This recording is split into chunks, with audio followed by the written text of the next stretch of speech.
男人只是吃了口挂面，就瞬间察觉出不对劲，赶忙问媳妇拿什么汤煮的面？还汤呢，就河里的水。怎么着，面没熟啊？不，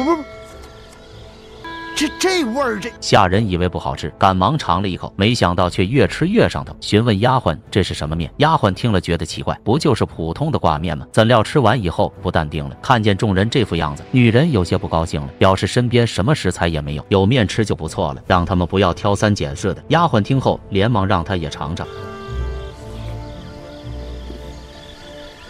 我就用白水煮的面。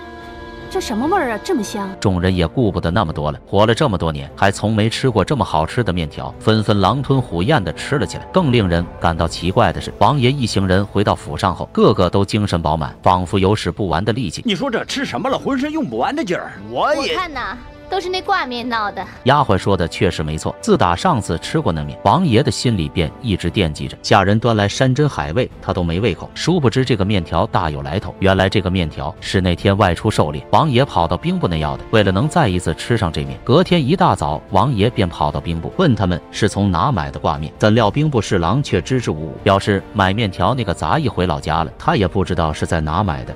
回家了，怎么这么没福气？王爷信以为真，眼瞅着到饭点了，于是打算留在兵部吃两口。没想到兵部侍郎却在一旁百般的阻拦，说菜太清淡了，不好吃。正说着，王爷却已经尝了一口。哎，你们这豆芽菜怎么这么香啊？这个啊！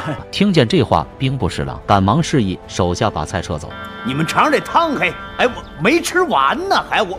一眨眼的功夫，桌上的菜全都被撤了。此时王爷也察觉出有猫腻。这天户部的好兄弟告诉了他一个消息啊，这只是江湖上传言，说兵部的堂食格外特别，听说面条就十分特别，还有豆芽汤都跟别处不一样。为了弄清这其中到底有何不同，王爷找到了专供兵部堂食的饭馆，怎料店内掌柜却不招待客人，并且表示他们只跟兵部的人做买卖。那么着，我给你100两，行不行？没想到掌柜的却毫不动摇。见状，王爷也十分的恼火，本以为会无功而返，岂料这时店内的伙计找到了他。100两，我告诉您菜谱，你先说。选最上好的小鸡雏，放血辣干，涂上10几种调料，然后再磨成粉，和面揉在一块儿，最后再一起压出来。